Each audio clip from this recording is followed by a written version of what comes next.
Bom, falar de cinema com Lula eleito presidente é outra coisa, né? O tom da gente muda, os ares que a gente respira muda também, e até o visual da gente pode mudar, ou nesse caso, voltar a ser o que era um pouco tempo atrás. Nesse caso, foi uma promessa para que isso acontecesse e felizmente deu certo. Mas bom, depois desse tempo tão conturbado aí de eleições, a gente está aqui de volta para comentar um dos lançamentos mais interessantes, mais barulhentos da semana passada, apesar de ter lançado no streaming aqui no Brasil, no caso no catálogo do Star Plus, que foi o Barbarian, ou Noites Brutais, como ficou a tradução, mais uma tradução horrenda em português. Esse é um dos filmes de horror mais aclamados de 2022 até o momento, e o trailer dele foi a primeira coisa que eu vi em relação ao Barbarian. Foi um daqueles casos que eu não ouvi falar nem de elenco, nem de diretor, um daqueles projetos que vem de fora da curva mesmo, vem de fora da agenda, é um projeto original, né, não é adaptação de nada, então surpreendeu a todo mundo nos Estados Unidos e está chegando aí ao Brasil surpreendendo e apavorando muita gente, entre as quais eu. Vou comentar um pouquinho mais sobre o que eu achei do Barbarian, adianto que eu gostei demais do filme, mas antes de mais nada eu vou lembrar você que ainda não fez isso, se inscreva aqui embaixo no canal, não se esqueça também de curtir o vídeo e deixar também o sininho das notificações sempre ativado, porque só assim você vai ser notificado todas as vezes que a gente postar vídeos novos aqui. E lógico, você pode me acompanhar tanto na minha conta do Twitter quanto na minha conta do Letterboxd, que eu estou sempre comentando filmes que eu assisto ao longo das semanas, tento falar o máximo possível de lançamentos que não dá para fazer vídeo e também de outras coisas dentro do mundo do cinema.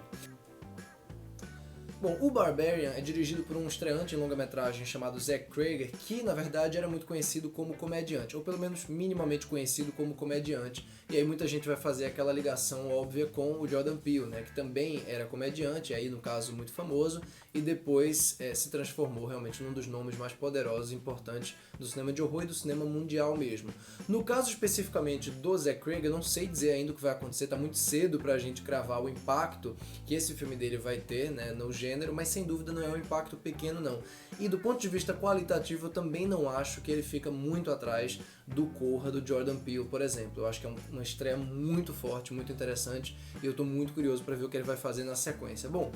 o filme trata basicamente de uma moça chamada Tess, que é vivida pela Georgina Campbell, que eu já conhecia do muito bom episódio de Black Mirror, Hank the DJ. Ela que aluga uma casa num esquema Airbnb para poder fazer uma entrevista de emprego no dia seguinte. Essa casa fica em Detroit, só que ela não conhece a rua, chega lá no meio da madrugada, a rua inteira é aquele breu absoluto e só a casa é aquele ponto de luz. O que ela faz é tentar entrar, mas a chave não está no lugar que estava combinado, até o momento em que a gente descobre que tem uma pessoa já alugando aquela casa. E essa pessoa é o Keith, interpretado pelo Bill Skarsgård, que todo mundo conhece no personagem do Pennywise, na versão mais recente de It, a Coisa, né?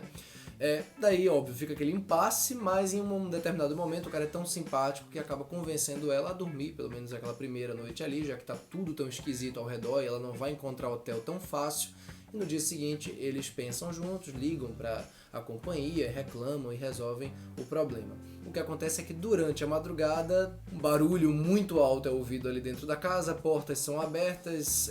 sonos são mais ou menos interrompidos e coisas vão se desenrolar. Não vou dizer mais nada do que isso, até porque o trailer também não diz mais nada da maneira mais precisa possível. Está entre os melhores trailers de terror que eu vi recentemente. E tendo visto o filme, eu posso atestar como o trailer é impecável, porque ele entrega exatamente essa premissa, entrega essa sinopse, sem entregar nada, sem deixar nada claro com relação a qual é o terror, qual é a ameaça, qual é a fonte de perigo que o Barbarian vai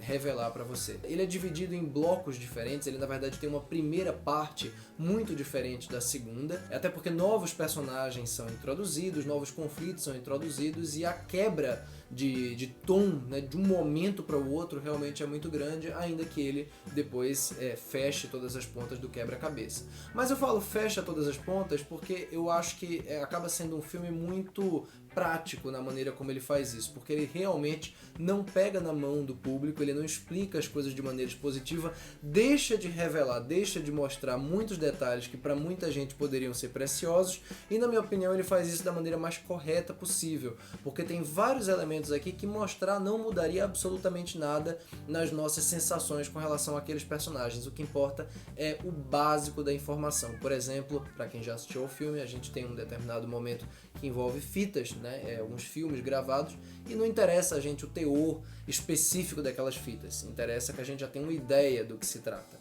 né? Interessa também, por exemplo, que um personagem X é acusado de uma certa coisa, a gente não precisa saber como em detalhes aquilo se desenrolou, interessa que existe essa acusação contra ele e o resto a gente pode discernir, o resto a gente pode intuir a partir das atitudes dele, a partir do caráter dele. Eu acho muito brilhante, eu não tenho nenhum medo de usar essa palavra nesse caso específico, como o filme consegue mostrar muito do caráter dos personagens a partir justamente das atitudes dele. E aí, pra mim, onde é o ponto central do Barbarian. Do ponto de vista temático, ele é muito rico na maneira como vai se transformando num filme sobre coisas diferentes e quando chega no final você realmente percebe que, mais uma vez, sem entregar nada, é um filme sobre aparências. Nada aqui,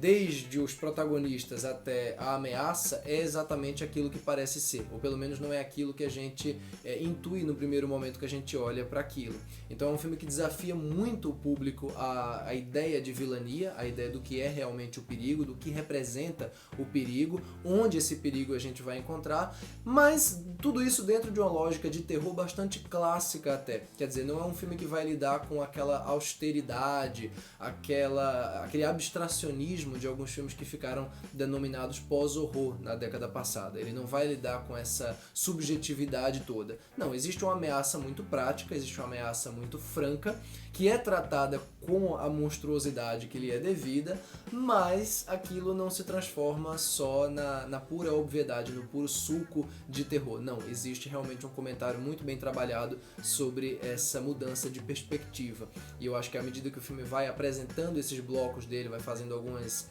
retrospectivas, alguns pequenos flashbacks, a coisa realmente vai ficando mais, não necessariamente profunda, mas vai ganhando camadas adicionais, camadas que a gente não previa no primeiro momento. Do ponto de vista formal, é um filme muito inteligente, ele trabalha com lentes grandes angulares, né, em boa parte das cenas, tanto nas cenas de flashbacks como nas cenas de terror, e enquanto nos flashbacks aquilo cria uma sensação, uma distância clínica dos personagens, né? Tem um personagem específico que é filmado com uma grande angular bem expressiva mesmo, tem outras cenas em que esse uso da grande angular é muito importante para que a gente tenha várias possibilidades de aparição do perigo. Então o personagem, por exemplo, vislumbra aquela escuridão inteira ali de um corredor específico no filme, num porão, e a gente não sabe de onde vai vir o perigo, né? De onde vai vir a ameaça. Isso é muito bem trabalhado, tanto no movimento de câmera, que às vezes é muito rápido e muito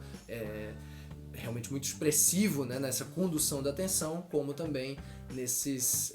ângulos, né, mais abertos, nesses planos mais abertos para mostrar os corredores. É inevitável, porém, eu não estou falando isso necessariamente como um comentário negativo, mas parte do terror, né, parte da sensação de medo, de pânico, muito bem trabalhada nesse primeiro momento, nas primeiras cenas, né, de que envolvem ali um porão, que envolvem um mistério, se esvai, né, parte desse mistério no caso se esvai no momento em que certas coisas são reveladas ou certos elementos começam a aparecer demais, né? É uma máxima essa no terror de que quando o perigo ele acaba se tornando muito constante, né, quando a vilania se revela com uma quantidade de vezes maior, realmente a gente passa a ter menos medo daquilo, a gente passa a ter outros tipos de sensação. Mas como eu falei, não é um problema, não se torna um problema isso no Barbarian, porque essas outras sensações que ele consegue criar de angústia, de dúvida e até de consternação, de tristeza, de melancolia diante de certas coisas, acaba se misturando com o terror, né? Então, assim, é um conjunto de sensações. A última cena eu acho que reflete muito bem isso, é uma mistura de asco com horror, com cinismo, humor, né? E talvez ainda uma certa tristeza ali no meio. Quer dizer, cabe uns 4 ou 5 adjetivos aqui no filme e uns 4 ou 5 adjetivos à vilania dele, né? Uns 4 ou 5 adjetivos a essa fonte de perigo. Gostei muito do Barbarian, acho que é um trabalho que opera em vários níveis diferentes do terror e que aponta aí para um futuro brilhante no gênero do Zach Cregger, que com certeza eu vou passar a acompanhar muito a partir daqui.